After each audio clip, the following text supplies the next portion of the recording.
We are live on the information superhighway. Glorious time zones to all. Welcome to Nothing But a Good Podcast. How you doing, Tezz? I'm all good, Law. How's it going, my friend? I'm good, man. Have you had a good week? It's Tuesday for us right now in the information superhighway, but podcasts are eternal. So this could be a time zone for anyone. Yeah, it's been good. I mean, work's been good. I've been listening to some newer music at the gym, which what's is always that? good to. I can't remember any of their names. I think one band was called like August Burns Red, and I thought, never heard of them. Sounds okay. Right. I didn't instantly skip it. But yeah, I mean, other than that, just kind of business as usual. Though I have seen that the Nothing But a Good Time and Nothing But a Good Podcast TikToks and YouTube Shorts are doing pretty good numbers right now. So it's good. People are checking out the podcast. Thank you for checking out. If you guys are all checking it out, all of our social media stuff, and thanks for all your listeners. If you're listening now on the podcast, and one thing that will really help is please rate this show. If you can, on Spotify's 3 little dots on the main page, just do a rating. 5 stars is always really good. That's obviously better. And Apple, most listeners are on Apple and Spotify, YouTube as well. Please do a little review underneath or a comment. That helps us get more people listening to the podcast. These stories need to be told, Tez, and everyone can relate to music. Like we said, I only know one lady in my life who doesn't like music. She thinks it's just horrid noise, all music. So that's just weird. Yeah. What does she like? Does she have any hobbies? I'm not going to say, just in case she listens, and then she. Okay, fair enough. Weird. Okay, right. I doubt she'll listen. But I guess she likes gardening. Yeah, there we go. Which is fun. What do you listen to your music on, Tez? What streaming service? I generally listen on Spotify. Do you pay for that? I do. How much is it? Out of interest, if you don't mind me asking. $11.99 a month. $11.99. And do you watch a lot of YouTube? I do watch a lot of YouTube, yes. And do you have YouTube Premium? No, I've never done YouTube Premium. So this is a little tip for any listeners, and I found this out, and I think it's quite good. And this is also the same for Tez. I was subscribing to Apple Music for a long time for my music listening, many years. Same sort of price as Spotify, £11 a month, and I had a trial come free for YouTube Premium. Like pops up when you log into YouTube, and I thought, I'll stuff it. I'm going to try YouTube Premium, and obviously YouTube Premium, you get to watch all of YouTube with no adverts. And as YouTube is more and more on your TV all the time, and people are using YouTube as a TV channel as such, it's absolutely brilliant to be able to watch YouTube, like big, long part. You can watch this whole episode of Nothing But a Good Podcast without the adverts popping in. I don't think we're monetized yet, but eventually when we're the biggest music podcast in the whole wide world, people will have to pay, we'll have to watch adverts all the time through this. But point is, like, you get to watch all of YouTube, anything on YouTube with no adverts, but also included is YouTube Music. And it's £16 a month for YouTube Premium. So I would say for the £5 extra you're paying, and I've found it's really, really good as a music streaming service. And I would highly recommend if anyone ever decides to do this, is still like cancel your Spotify Apple subscription. And then sign up for the YouTube Music, and then you can sort of transport over your playlists from there's a thing you can do which will transfer what you've been listening to on YouTube Music on Spotify or Apple into your YouTube playlist, so you can still have all the same playlists. You don't have to do it all again. And what's really cool about YouTube Music, being like, I'm sure the music you listen to as well, Tez, so like you're a big Metallica fan or Pearl Jam fan, there's loads of cool live concerts that are just bootlegs that are put into the YouTube. Like, you can listen to them as albums, not, on Apple and Spotify. There's nothing like that there. It's just what's released. I think back in the day, of course, me being an Aerosmith fan, there was an Aerosmith live at Woodstock 94 bootleg that I bought when you bought stuff from iTunes. And that's just in my library. But with Apple YouTube Music, there's loads of bootlegs, like radio broadcasts, and any live gigs that are up on YouTube, you can just play it as a song rather than the video, and it doesn't use any more data. It's honestly, I feel like it's a little bit of a hack, because you're watching all of YouTube without adverts, and you get all this extra live music or music to listen to as well, it's quite worth the extra $5 because adverts on YouTube suck. Sorry, They YouTube. do. Well, yeah, they do. And as you mentioned, like, a lot more people are watching YouTube on their TV these days. I mean, I know that I do, but I have also noticed that if you watch the YouTube app on your smart TV compared to watching YouTube on a computer, Yeah, you get so many more ads on the TV. yeah, I used to get tons. Yeah, and so I mean, I do find ads annoying as much as they're useful to the the creators, but as a viewer, okay, food for thought. So if you're paying like 11 and it's 16, you get a £5 extra, and then we've probably all got a million subscriptions somewhere that we're all paying something for. We could just cull it all sink it into one thing. I find it's really good, and of course, that's much more bigger. Not that we're talking about wrestling, but say like wrestling. There's a ton of wrestling on there uploaded by like WWE Vault. I'm just using this as an example for something me and Tez watch. I'm sure with other things, like even like say if you like football or soccer, Sky Sports puts loads of like the match of the day highlights, for instance, really early. So if you like football, that's beyond like as all the games are finished when the season starts soon. Or me liking ice hockey, same again. No adverts, just comes on straight away. So it's quite a good little balance there because the adverts on YouTube are really pants. Although if you want to partner us, YouTube, looking up to the sky, do it now. We'll take it. We'll take it. We'll do all the adverts for you. Yeah. We'll record it, no problem. Yeah. But yeah, check it out, guys. Check it out. A little tip. I feel like as someone who's been paying for a streaming service for many years, it's worth checking out. See if you like it, and you just do one of those 1 month trials. So let us know in the comments if you do check that out. It's definitely worth it, I'd say. Yeah, and we're not sponsored by YouTube yet. Like I say, once we're the biggest podcast in the world, you wait. But hey, how did you feel about last week's podcast, Tez? We got quite a lot of interesting comments from people not realising anything about some of the stuff I was saying about music. Yeah, for me as well, it was a case of I didn't really realise quite how backhanded, I suppose, a lot of the deals are when it comes to music, with it being an unregulated area of business. So, yeah, hugely eye-opening for me, and I'm not just sort of saying that because a lot of it I just didn't really know. But I have to admit, I do feel as though we maybe only scratched. Thank you. I do feel as though we maybe only just scratched the surface. It kind of felt like there was more to discuss. I would say going through the lots of the stories, some of the responses I got was like, I mean, that Fozzy phone call where people were shocked, and people I know who sort of have previously worked with them as well were shocked that that's what happened with that phone call. I mean, that was pretty crap, and I think I mean, if you're new to the podcast, check it out. It's episode 6, £100,000 and the unregulated world of unsigned music. I think the episode's called.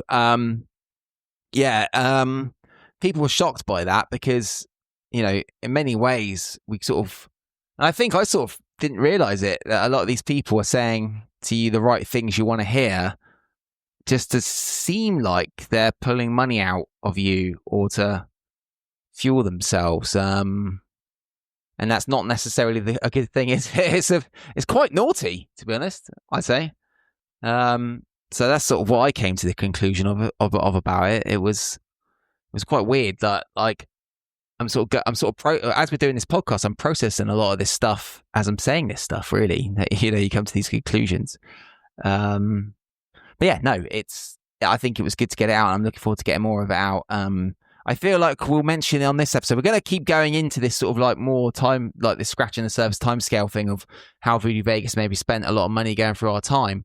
But also, we'll mention some tour buy-ons. But I do want to do an episode with other people who've done tour buy-ons, Tez, and see how they feel about it. Is it worth it? Were they happy with it years later? What's the balance of the experience paying for the tour against the money, financial investment? Which I think going through this process and a lot of this music stuff is like, that's a scale constantly you're balancing, I think. Of course. Yeah, I mean, there has to be an element of reflection, I suppose, because when you're starting out in a band and getting some traction and getting some buzz about you, and then getting these opportunities, but these opportunities are coming with a bit of a caveat. I think, naturally there's going to be, I would say more often than not at the time, a thought process of, oh yeah, well, this is a no-brainer. Like, all bands must have to do this, and ultimately we're not always going to get this offer.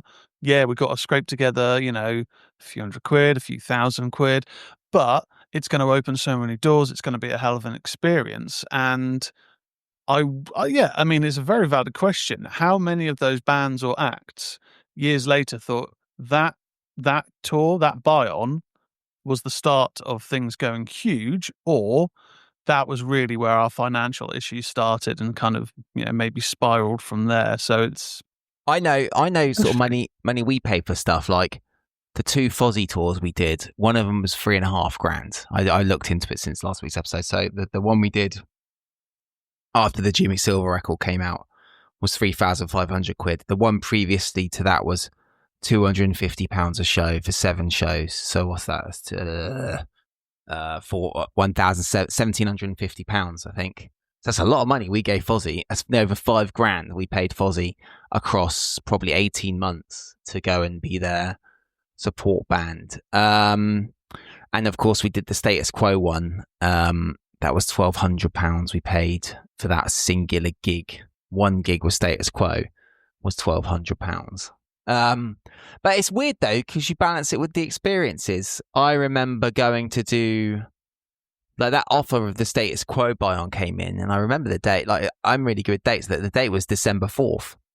The gig, I remember it. December 4th was the gig of 2014. So like, and that day will always sit with me. And like, I remember getting the email, because it's weird. I used to do extras work for TV shows. I'm in an episode of Broadchurch. It's the best episode of Broadchurch you'll ever see. It's, just check it out. I'm walking around in the background with David Tennant walking in front of me. Yeah. I'm doing nothing, just tall guy at the background. And you're bringing the whole scene together. I'm making it authentic. I'm bringing the authenticity of someone who actually came from Dorset, because I used to film it in West Bay. But I remember going to an audition for this extras work, and I remember getting the email, and Voodoo Vegas had a gig in Basingstoke, and I remember getting to the gig and saying to the guys, "Oh, we've had this offer coming, £1,200 to open for Status Quo." And we were working out, because of course we'd just done some tours, and we, working out our finances. We're like, well, if we all chip in £150, that's this much money. And then if we can scrape together £600, then we sort of pay for it. That's not even counting the ferry and all this other stuff that you're going to have to pay to go and do the show. But equally for me on that one, I don't regret doing that at all. Doing that one show, that was such an amazing experience. And I feel like, and it'd be interesting to talk to some of these other bands. I feel like, and you've known me for a while, Tezz, that I very much try to capitalize on opportunities the best I can. Like, I thought, well, if we do this gig, I was saying to Meryl, I remember doing the Status Quo gig, and there's a video of me getting the crowd to go, what? On a song called So Unkind, getting them to sing. And I got that ripped, edited it, and then like the Monday, we came back Sunday. Monday, I was like emailing out, look what you said. Can we have some straight away, trying to capitalize on it. And I feel like from the journey Voodoo Vegas went on to play in, like, I think it was like 16, 17 countries, was because very much of the trying to capitalize on everything we did, in terms of, trying to just make the most of everything. You got this good thing. I remember. But it's the mental games you're playing with yourself. Like, shall I send this email to these people? Because you're worried that they might tell you to get lost. I mean, I've got that now. We're playing in Belfast, Nothing But a Good Time, at the end of the month, and we need to sell some tickets for the gig. And I was scared yesterday to even email the venue, finding out how many tickets are sold, because we've sort of been doing a bit of extra promotions for it. It's quite crazy, really. I don't want to set myself up for feeling like shit, I guess.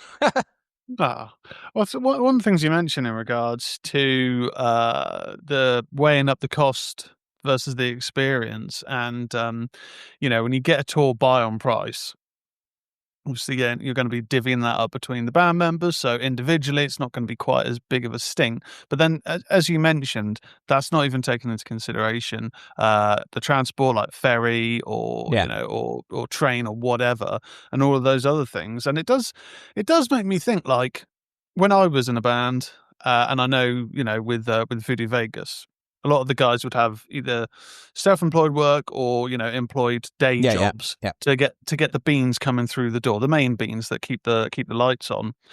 But I wonder, in these situations with tour buy-ons, how do those bands who, let's say, have gone, the young bands who maybe haven't got the day job, they've just thought, right, we're going to go all in, we're going to be musicians, like they've got to, a lot of them have got to financially cripple themselves. Well, surely, a lot of them have probably got mummy and daddy funding it, which we never had. Many bands I met through my time, and I'm sure in our lives we've met people who've had a mummy and a daddy.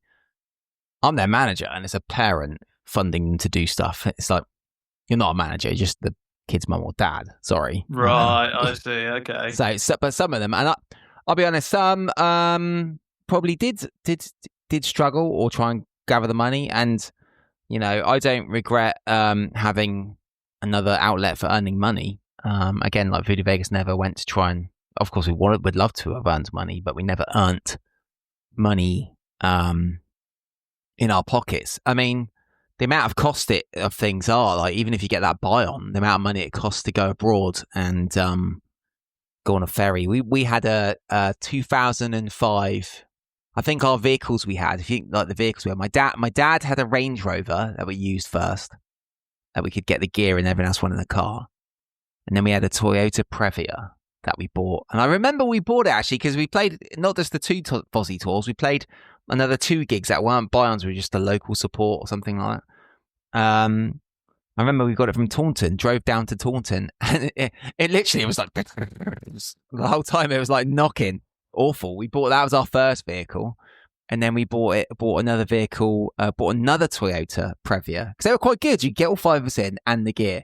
It was amazing. Like, it was so tight squeeze. And guess, Tez, in 2014 we had a Toyota Previa. We drove from here to Holland. Wild story about the Toyota Previa. The starter motor was making a weird noise. It was like, so it wasn't engaging on the Previa. And I remember I dropped it off at the mechanic. Did you ever practice at Uncle Pablo's? Yeah, Uncle Pablo's awesome. So Uncle Pablo's was a rehearsal studio local to Tezz and me when Tezz used to live on the south coast. Amazing place. All the musicians in Bournemouth and Poole and everyone would meet each other, wouldn't they? That sort of helped build the community. And Al, who runs it, is like one of the nicest people you've ever met in the whole wide world. So I remember the Previa had this, there was a mechanic next to the Pablo's, and I was like, Steve, can you fix the starter motor? I think it's on the way out. And it's not hard to do a starter motor, to be fair. It's quite an easy fix. It's just, I've done it on some other vans. You've got to have a bit of mechanical knowledge, but you can follow guides and stuff. And he said, yeah, I've done it. It'll be fine. So we drove to Holland, played 2 shows. And I remember played 1 show, and then it was the second show. And then the plan was we were going to drive to Switzerland in the Previa to play a festival in Switzerland called Open Circle Festival. And I was like, this starter mode doesn't sound right when you're stopping. Because you've got to stop the van on the ferry and stop the van, when you're stopping, you got to keep it running to fill up fuel. And I was like, sounds weird. And I remember we went to the venue and I was like, they let you park, because these venues in Holland are all ran by the councils. So they're really well looked, I think everyone pays a bit more tax, but then they're just amazing, incredible venues, and all the staff there treat you so good. I was like, can we leave our car running inside the building? We're worried if we turn it off, it might not start again. And they were like, yeah, that's fine. It was a bit weird. Like, you think, I'm surprised they let us do it because it's parked inside because of all the exhaust fumes. And no joke, I drove everyone back to the hotel after the show, and we'd arranged to meet a mechanic in the morning on Friday. And he was going to try and fix the starter motor because I knew it was on the way out. It was going. And then we'd obviously been keeping the van running probably from getting off the Calais ferry all the way to Holland to the gig that night. Through the gig, we've even filled it up with the engine running. And then I parked up in the town centre to where I was going to meet this guy in the morning, because I dropped everyone off at the hotel and I thought, I don't want to risk this won't start in the morning. I'm just going to sleep in the van in the town centre. And honestly, it didn't start.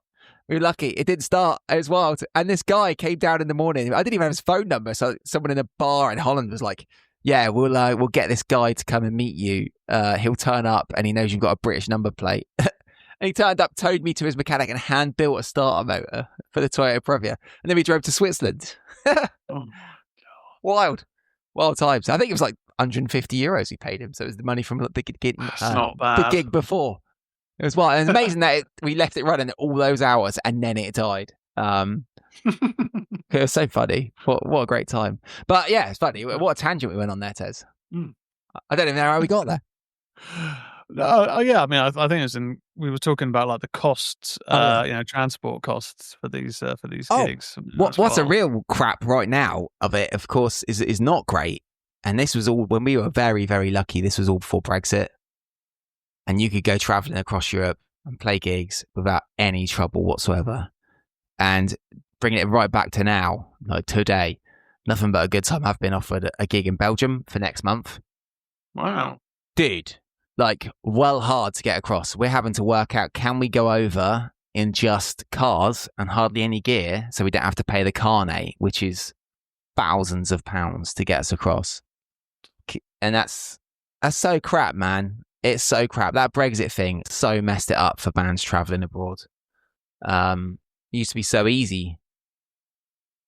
Yeah, it had a huge impact, didn't it, on I guess on Voodoo Vegas, because a lot of gigs you guys were having at one point were in foreign countries and European countries.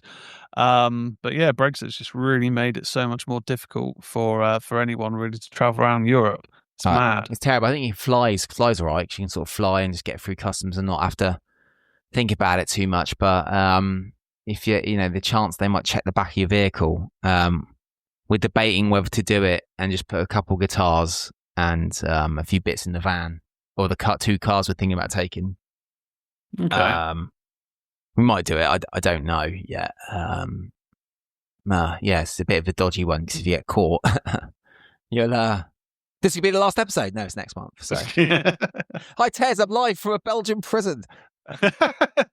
Eating on waffles. The information superhighway, all the way from prison. Yeah, from prison, eating waffles.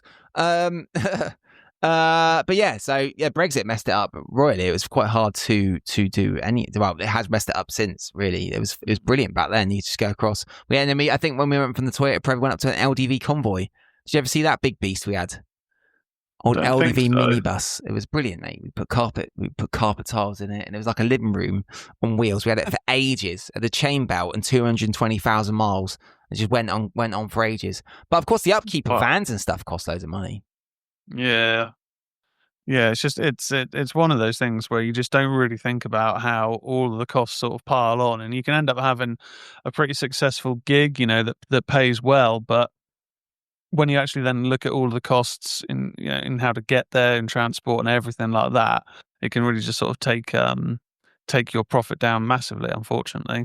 Yeah, I know, but I feel like some of this stuff going through this period of time in Voodoo Vegas was very much some of the best times of my life. I don't regret a lot of this stuff. Like, I know I was very negative and bitching last week about a lot of stuff that went on in that period of time from some scallywags and scoundrels, and that's what they are. I mean, I think I've come to the conclusion that they were like that. But some of these times are the best times of my life. I've seen so many places to go and perform. So I don't regret some of the stuff. I just don't like that people took advantage of it. And this whole thing of like challenging them. I remember we went to another PR agent, and he got us a gig with Kip Winger. Do you know a band called Winger? Oh, They're Beavis and Butthead. Butthead. They used to laugh at Winger and say he was shit. Like they were shit. So it ruined Winger. So we were playing with Kip Winger at what's the place called in London? Not the 100 Club. Begins with M. Famous place. Can't remember. Famous venue in London we were playing. Acoustic gig, opening up for him. And the guy we were having to do PR for us then got absolutely smashed. Smashed out of his face. Like, embarrassingly smashed. And he was representing us there. And it's like you're paying this guy. We were paying him £500 a month for PR on a retainer to retain it. And he helped us get the gig. But, you know what I mean? And then I know if we challenged that guy on that sort of stuff, he would have been pissed off. And it did get to that point. And I remember, like, right before our second album, Freak Show Candy Floss, he ended up offering us a tour with this band who were from the UK. Can't remember who they weren't. It wasn't a buy-on. It was just us supporting them. And I said, well, why don't we play a few extra dates and in the towns where we got a good following, they could support us. And he's like, you're just being egotistical. I was like, really, logically, actually, you're not. You just want the best for your business if you think of it as a business. Maybe I was at the time. I was like, I don't want to just be the support band. And I know we could play in our hometown or other places and we'll pull a crowd and they can open for us. It's be like an equal thing. And he went mental, never spoke to me again. That actually really affected me because that guy, I became quite close with him. And he was helping our band a lot. And again, one of those situations where you sort of challenge someone on something and they get all shitty with you for whatever reason it is. It's weird, man. It's weird. There's a lot of hotheads. Meryl always says there's a lot of hotheads in music. Yeah, I can imagine that. I mean, I guess with with the music industry and sort of similar to the acting industry is you'll meet a lot of really cool down to earth people, but then once you kind of meet one person who's got a bit of an ego, you end up noticing quite a few people with a bit of an ego, and it's an odd one. It's just it's odd waters that you have to sort of try and wade through as to, right, I need to consider that this person maybe doesn't like being spoken to in a direct manner because they may jump to the defensive. It's an odd world. Ego is a funny thing, isn't it? Because I think sometimes it can be misconstrued with self-confidence. I've had some people say about me, oh, he's got a big ego. I definitely haven't. I just confident on stage, Like I've said many times, like I'm always scared to email like the Belfast venue, about this tickets thing because I'm just like, oh God, and I think arguably as well in this situation, with some of these hotheads, it knocks you down so many pegs. It's quite difficult to, especially when you're younger and you're going through like you've put everything into this record or put everything into these things, and it's difficult as well because, like, say, like in our second album, and last week we spoke a lot about the first record, we had our second album, this Freak Show Candy Floss album. And I remember I put a lot on this guy, and he was like, you got to be different. You got to be different to get yourself into the press. You got to be different. Don't be like just a classic rock band. And we filmed the Killing Joke music video, which you can probably go see on YouTube. You can see it on YouTube. And I look like the Joker. Brilliant video. Really, really cool. Quite a heavier song, much heavier than anything on Jimmy Silver. It's when Jono joined the band as well. And we changed drum. Jono was in the band as drumming as well. So it was a bit of a lineup change. So it got a bit heavier. But we still had some classic rock songs. And I remember this guy was like, you got to be different to get yourself into the press. Freak Show Candy Floss, call it that. Make it all different. Not a classic rock band. And he's feeding you all this. And since I've done this situation, like, this with like this guy, I've often thought to myself, when people are feeding you this stuff, are they being true to like what your actual product was? Especially this situation, he's feeding us all this, be different. And I remember I filmed all these videos of me in the Joker makeup going, we've got 3 days till the video, like absolutely completely different to what we'd done with Jimmy Silver, which was like this guy on the front cover rocking, like literally they opened the last songs, I love rock and roll in my heart and in my soul. We had other lyrics, but Jimmy like just rock. We went completely different, and I'm wondering, like, when people are saying this stuff to you, like, oh, you got to be different, are they doing what's best for you as the artist, or are they doing what's best for them as the PR company to try and get you into the press because they think the press are going to write about you because you're different. You've done this different looking album. I know we got into Kerrang with that. So you could think that's great, but we might have had the Killing Joke song that was slightly different and I'm all like the Joker and stuff. Then there was a lot of classic rock songs on there, harmonica, bluesy rock, like Voodoo Vegas songs. And, it's funny how these people can charge like 500 quid a month, like he was charging us. And you're believing it. They're saying you've got to do this. They're telling you what you've got to do like it's gospel. And you can't challenge them on stuff. And arguably, are they self-serving themselves to say, look, I got you into this magazine? Or are they doing what's best for the product? Be like you saying, like, I've got a horror movie here. But, let's just make you film you doing loads of jokes like, Paul Rudd, Tezz. That's a real, like... real gross horror movie with lots of murder in and scary stuff. Yeah. And then would it arguably be like? But the comedy will get you into get it reviewed. It's a little bit like that as such. Like, and is it self-serving? Was it self-serving his business, or was it doing what's best for us as an artist? Yeah. And the trouble, you put your faith into these people. Yeah, because I guess that if you end up doing promotional stuff based on the advice that you're getting, and let's say if it's a case of, oh well, it worked, it got us into this magazine, got us reviewed here, but then those people are like, well, this wasn't like, we've listened to it, we've watched the film had all these, was all horror, but all the promotional stuff was all comedy, so it's kind of missold. Yeah. And I guess you could kind of argue that, and it's like, just because it got us where he wanted it to get us, or where they wanted it to get us, was that the correct way? Because has it sort of missold us a little bit? But is it self-serving their company, because they can then put on their bio or resume, got reviews in Kerrang. Hey, bands, come see me. I got my band in Kerrang. Yeah, we'll get you reviewed in Kerrang. We'll get you featured on Metal Hammer, Classic Rock Magazine. Yeah, it's surely it's like. Go on. Sorry, it's like a case of like, maybe you like, if you're gonna go down, go down. If people don't like your record, they don't like it for what it is. Don't change it, but try and.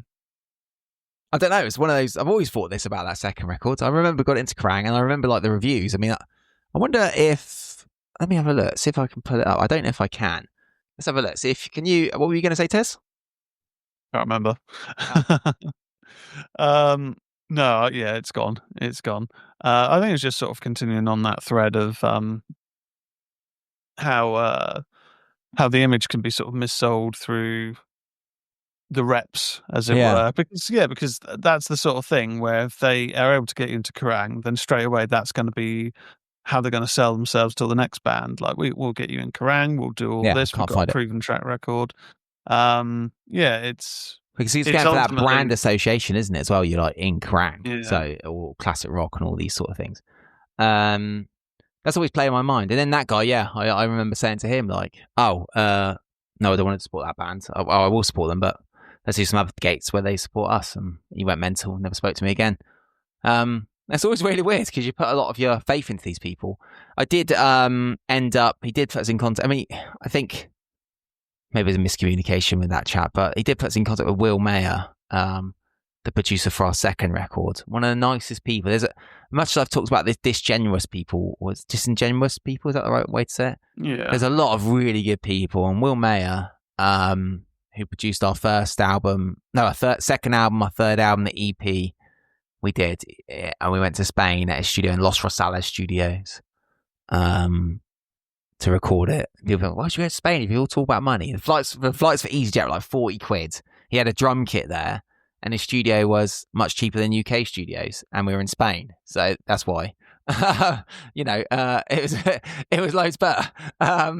And it's just awesome to go there. And he was such a nice guy and an awesome producer. And then we came to England to record. And you were there, Tezz. You met Will. And we did the singing for Freak Show Candy Floss for Feeling So Good. So it was in that studio we recorded the singing and the guitar solos. But that studio was our rehearsal studio. But you built a little box to record the guitar solos, and I record singing. Yeah. So unlike Rockfield, where we spent 14 days there, and you're like, why do we do all this 14 days work like recording singing? You record singing anywhere. You record singing where we are right now. Just build a little booth and have a decent mic. But Will was very honest. So let's do the drums and the rhythm guitars in my studio in Spain. And then we'll do the guitar solos and the singing in your studio in England. And we'll live with us for 2 weeks. And one of the most genuine, I don't know if that's a word, but I don't think that was a word. No. One of the most genuine people I've ever met. And there are some great people I've met in music as well. It's not just scoundrels and scallywags and hotheads. And I've made some of the best friends in my life through it as well. So, arguably you, Tezz. I met you through Ash, didn't I? Of course, yes, that's it. So, it's not all bad people. I don't want to be like, oh God, Lawrence just created this podcast. Hates everyone in the music just industry. to moan all the time.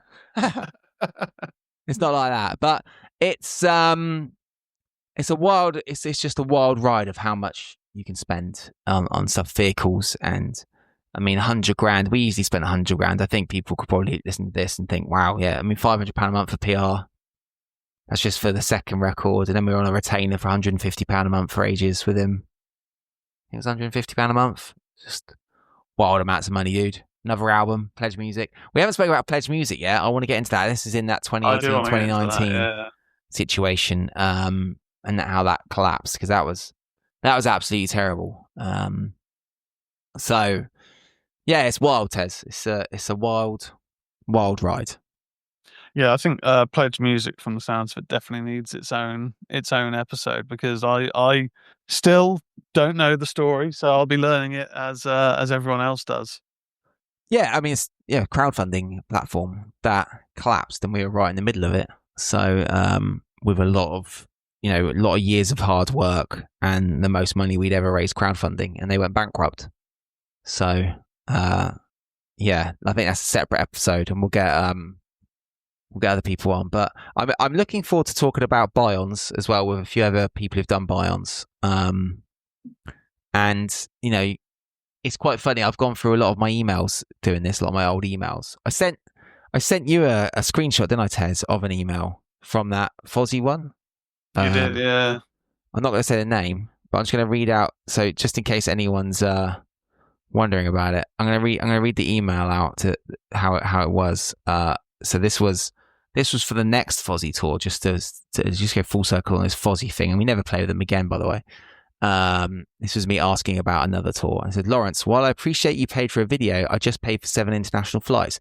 This is not a used car negotiation, and as I recall, you lost a killer Fozzy tour trying to negotiate price with me before. Each show is £500, so if you have £3,000, that will cover 6 shows. I can get someone else for the 7th show, and I'll let you decide which one you are not doing, Stourbridge or Reading. Best, the guy who wasn't very nice. It's talking down to you, man. It's horrible, isn't it? Yeah.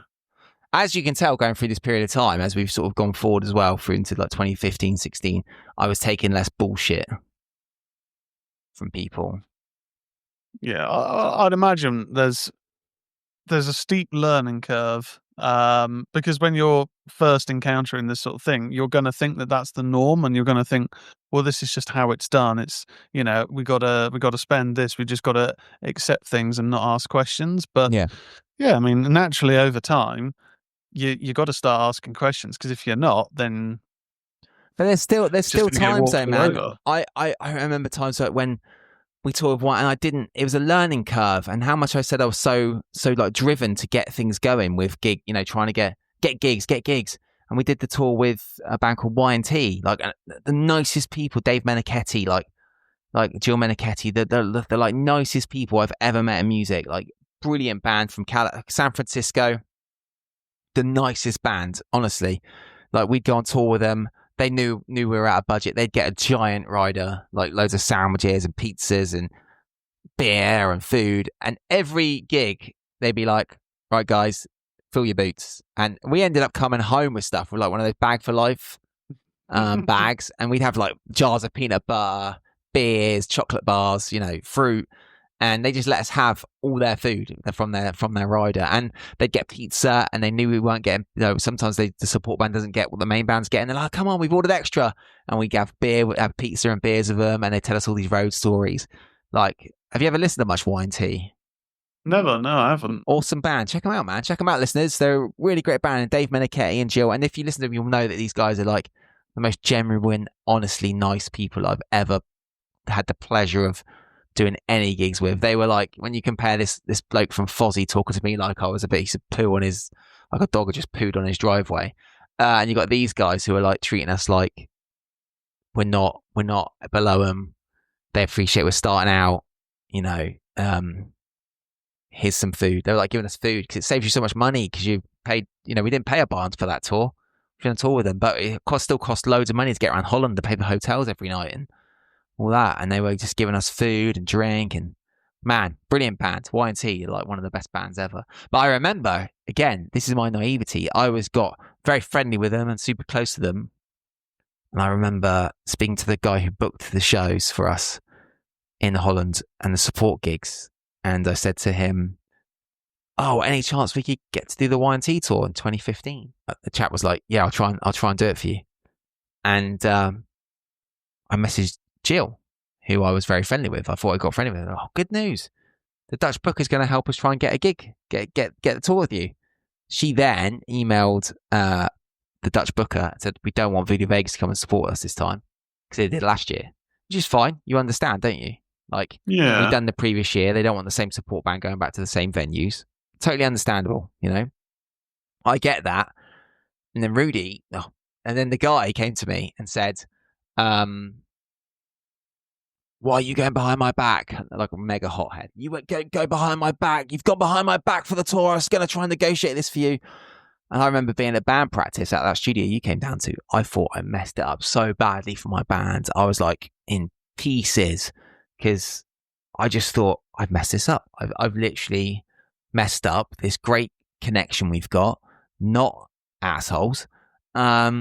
Wicked tours in front of 500, 600, 700 people in Europe every night. You know, really great band to support, suitable for our music.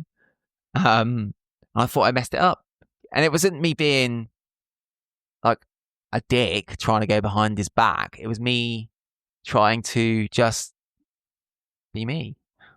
Lawrence, you know, "Hey, this is happening, great news." And mate, we lost that tour. We didn't get that tour because of that. So we did go back and tour with them again in 2017, so it was fine. Okay, so everything was all right. Everything was all right, but man, I felt awful. And we did UK dates with them and stuff as well in between all those ones. But dude, I felt awful. Like I messed it, like, because all these things are so hard to get. They're so hard to get. And then you got to sift through all the crap and you get something good. And I thought I messed it up so bad, dude. I was gutted. I think I might have cried.